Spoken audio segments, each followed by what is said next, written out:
नमस्कार साथियों, हिंदी नेटशाला चैनल में आप सभी का पुनः हार्दिक अभिनंदन है। जैसा कि आप सभी जानते हैं, अपने इस चैनल पर हम हिंदी की उच्च स्तरीय प्रतियोगी परीक्षाओं की तैयारी प्रमाणित पुस्तकों के माध्यम से करते हैं। तो इसी क्रम में हम पढ़ रहे हैं राम स्वरूप चतुर्वेदी जी की बुक हिंदी साहित्य और संवेदना का विकास।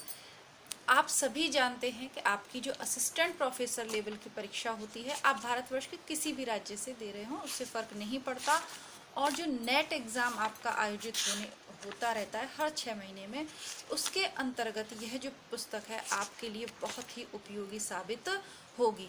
बात करें विषय सूची की, हमने क्या क्या पढ़ लिया है, तो अब हमने काल विभाजन का आधार पढ़ लिया, हिंदी का स्वरूप, ये सब पढ़ने के बाद हमने भक्ति काल के गौण कवि, यहाँ तक हमने पढ़ लिया है अब तक।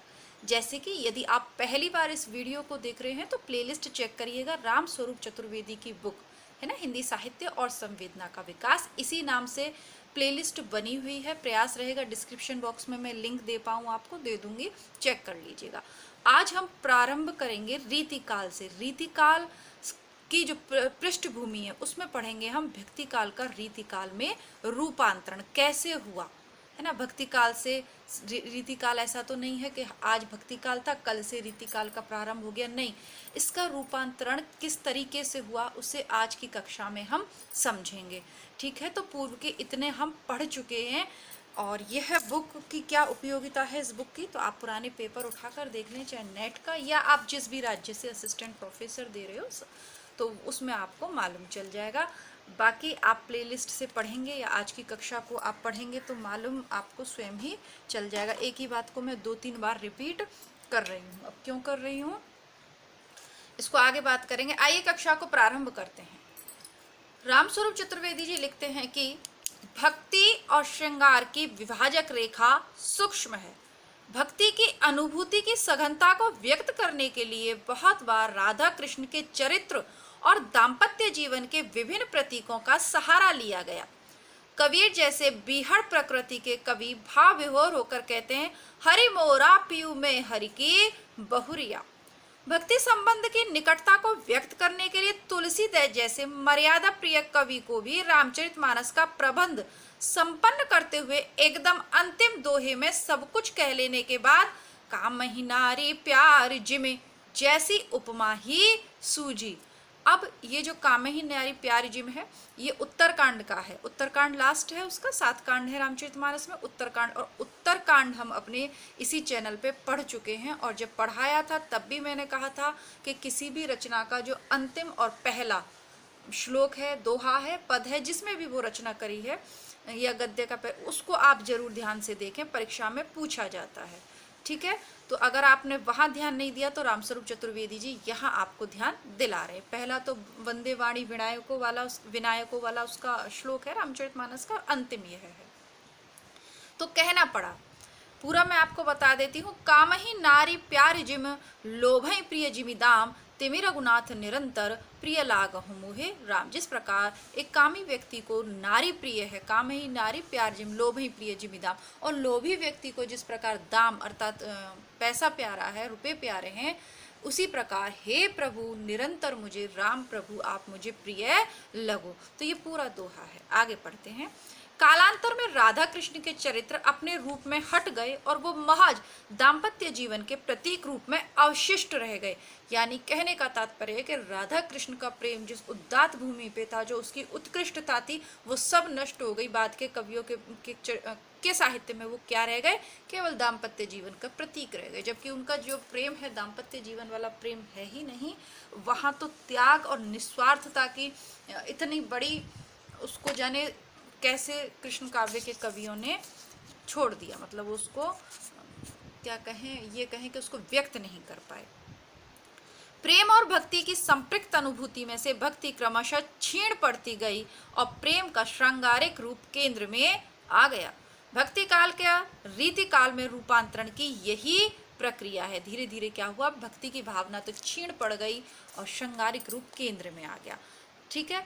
अब इसका दूसरा पहलू भी देखें तो इतिहास के उसमें अगर देखा जाए तो युद्धों का और जो कहे ना कि असंतुलित उसका जो माहौल था वो शांत हो गया। और एक केंद्र में अकबर के रूप में माने तो अकबर के सत्ता की स्थापना हुई। तो जितने राजाओं से राज्य उसे हड़पना था, जैसे भी युद्ध के द्वारा, संधि के द्वारा, विवाह के द्वारा, वो सब कुछ हो गया था। और देखिए हमारे भारत में क्या कह लें या दुनिया भर में ये विशेषता है कि दुख में सुमिरन शुभ करें और सुख में करे ना कोई।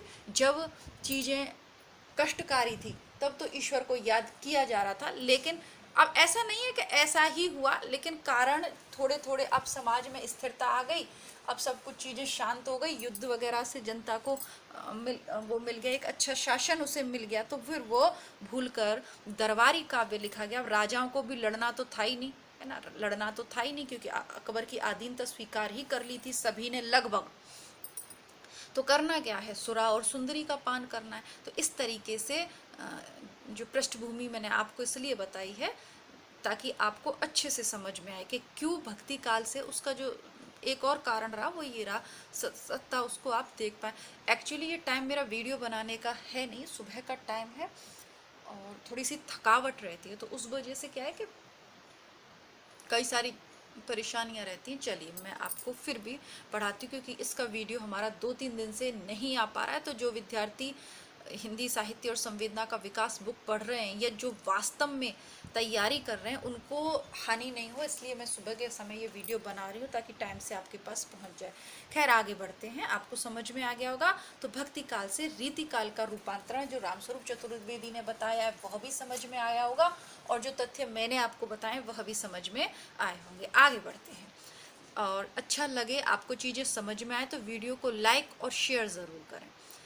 रीति काव्य में रसिकता और शास्त्रीयता का योग हुआ है। रीति काव्य में रसिकता और शास्त्रीयता का योग हुआ है, जो उस युग के एकांत प्रशमित से वातावरण के अनुकूल बनता है।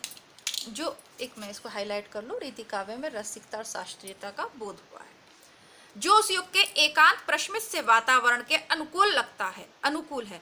लगता है जैसे सारा साहित्य परिदृश्य यहाँ अचल हो गया हो, अचल यानी स्थिर हो गया हो। रीति काव्य की बनावट में इसलिए ऐतिहासिक सामाजिक द्वंद्व नहीं दिखाई देते। रीति काव्य के विवेचन में नगेंद्र ने दिखाया है कि इसका स्वरूप प्राय सर्वत्र ही ग्राहस्तिक है। इसका स्वरूप प्राय सर्वत्र ही ग्राहस्तिक है। ये नरेंद्र की बुक में लिखा हुआ है, ठीक है। नगेंद्र का जो इतिहास आप पढ़ते हो ना, नगेंद्र का, उसमें लिखा है, जो उन्होंने संपादित किया है। पर यह ग्राहस्तिक स्पष्ट ही चंद जायसी सूर्य तुलसी की परिकल्पना से भिन्न है। यहाँ के ग्राहस्तिकता महज अंतःपुर तक सीमित है, उसे बाहर की बैठक से जोड़ने वाले आंगन तक वह कम ही जाती है। बहुत ही सुंदर विवेचन है चतुर्वेदी साहब का, हाईलाइट कर लीजिए। किसने कहा है कि रीति काल की जो ग्राहस्तिकता है वह अंतरपुर तक ही सीमित है, ठीक है। इसका मतलब श्रृंगारिक तक, वर्णन तक ही सीमित रहे, अचल हो गया, ऊपर ही लिख दिया है। रीतिकालीन काव्य की विशिष्टता इस बात में है कि उसकी मूल प्रेरणा ऐहिक है, ऐहिक यानी शारीरिक।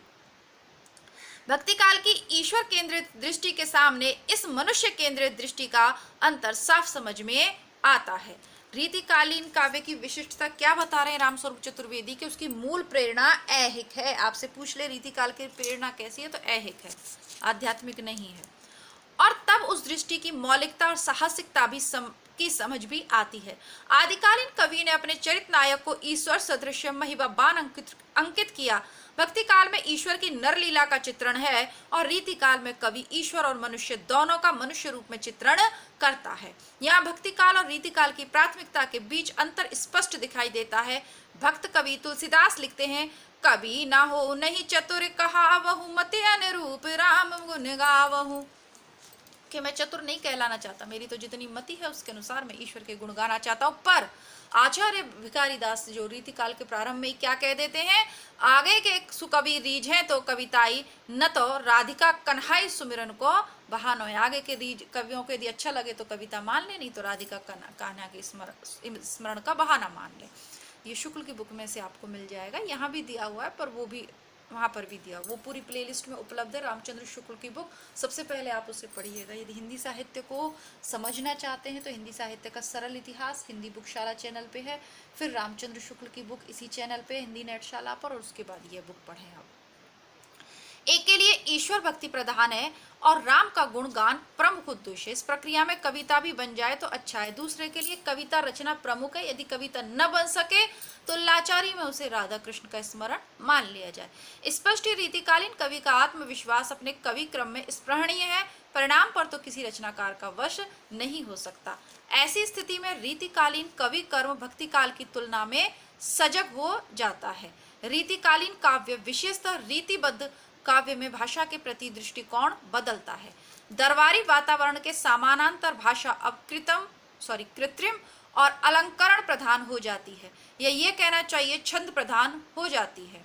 भाषा गौण हो जाती है। रीतिकाल के प्रवर्तक केशव की काव्य भाषा का रूप ऐसा ही है। काव्य भाषा के आधार रूप को लेकर भी केशव दास का रुख परिवर्तित होता है। भक्तिकालीन कवि कबीर, जायसी और तुलसी संस्कृत से हटकर भाका का प्रयोग आंतरिक संतोष और उल्लास के साथ करते हैं। कबीर क्या कहते हैं? संस्कृत है कूप जल भाका बहता नीर। जायसी क्या कहते हैं? आदि अंत जैसी कथा अहे लिखी भाषा भाखा चौपाई। तुलसी कहते हैं बाक भाका अवध कर भी मैं सोई मोरे मन प्रबोध जेहि हुई। मैंने उसी को भाषा वृद्ध किया है जो मेरे मन में उदित हुआ है, जिसका मेरे मन में जागरण हुआ है, जो मेरे मन में जागा है। परंतु केशवदास के लिए प्रसिद्ध है कि वे भाका की रचना के कारण लज्जित और कुंठित थे। क्या कह रहे थे? अब ये सारी जो चीजें यहाँ दी हुई हैं ये शुक्ल की बुक में भी मिलेंगी। रामस्वरूप चतुर्वेदी जी ने वहीं से लिया है।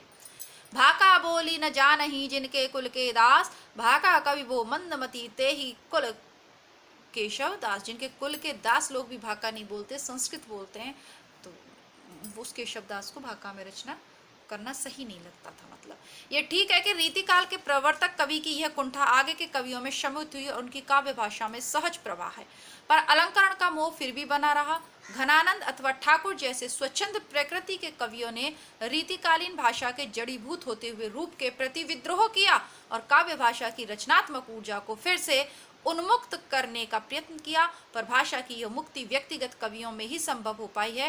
रीतिकालीन काव्य भाषा का सामान्य रूप क्रमशः अधिकाधिक स्थिर और शास्त्रीय होता गया।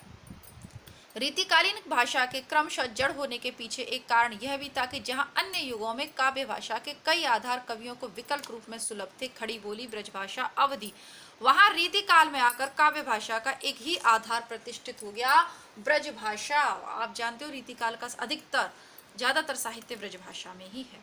स्वभावतः कबीर और सूर के समय से लेकर भिखारीदास तक ब्रजभाषा के पुनर्नवीनीकरण की प्रक्रिया कितनी बार संभव हो सकती थी। फलतः उत्तर रीतिकाल से ब्रजभाषा की शक्ति का जो छीजना आरंभ हुआ वह और भारतेंदु काल तक आकर पूरा हो गया। आधुनिक काल में बुझ जाने से पूर्व ब्रजभाषा की ज्योति मानो रत्नाकर में आखिरी बार भभक उठी। यह एक लंबी और गौरवशाली यात्रा का वैसा ही महिमा में है अंत। रत्नाकर कौन? जगन्नाथ दास रत्नाकर, आधुनिक कवि। देखिएगा पूरा पैराग्राफ, आप इसको हाईलाइट करेंगे, नीचे की दोनों तीनों लाइनों को हाईलाइट से मतलब दोबारा सुनेंगे, क्योंकि मैंने आपको पहले भी बताया कि बाकी सब तो शुक्ल की बुक से ही है, ये इनकी स्वयं की उद्भावना है।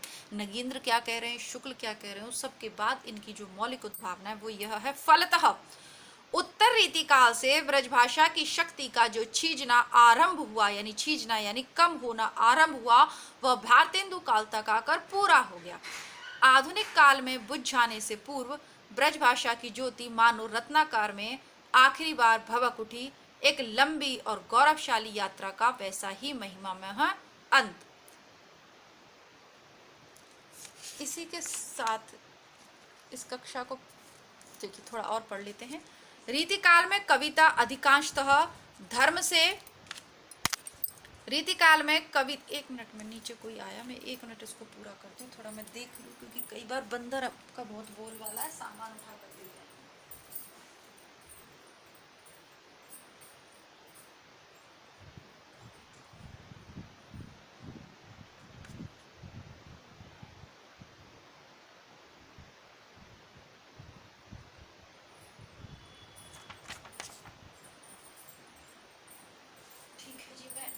आ गई। चलिए कहाँ पढ़ रहे थे हम? हाँ जी, ये ठीक है कि ओके। रीतिकाल में कविता का अधिकांशतः धर्म से विलग होकर ऐहिक रूप में विकसित होती है। रीतिकालीन कवि के लिए धर्म और दर्शन की प्रेरणा सार्थक नहीं रह गई और एक माने में वह अधिक मानवीय कविता का सृष्टा है, जिसका पूरा रूप आधुनिक काल में आकर खुलता है। यह रीतिकाल एक आवश्यक कड़ी है भक्ति काल और आधुनिक काल के बीच, जिसका प्रतीक रूप हमें भारतेंदु के व्यक्तित्व में मिलता है, जहां भक्ति रीति और आधुनिकता के संस्कार तथा विचार क्रमशः विकसित होते दिखाई देते हैं। भारतेंदु में दो युगों का समापन और तीसरे का प्रवर्तन एक साथ होता है। वे कविता लिखते हैं ब्रजभाषा में और गद्य लिखते हैं खड़ी बोली में। ये बार बार मैं आपको समझा चुकी हूँ और यहाँ से प्रश्न बनता है। ठीक है, तो कक्षा को यहीं विराम देंगे। आगे की जो भी सामग्री है उसको आगे की कक्षा में पढ़ेंगे। डिस्क्रिप्शन बॉक्स आप लोग चेक कर लीजिएगा। धन्यवाद।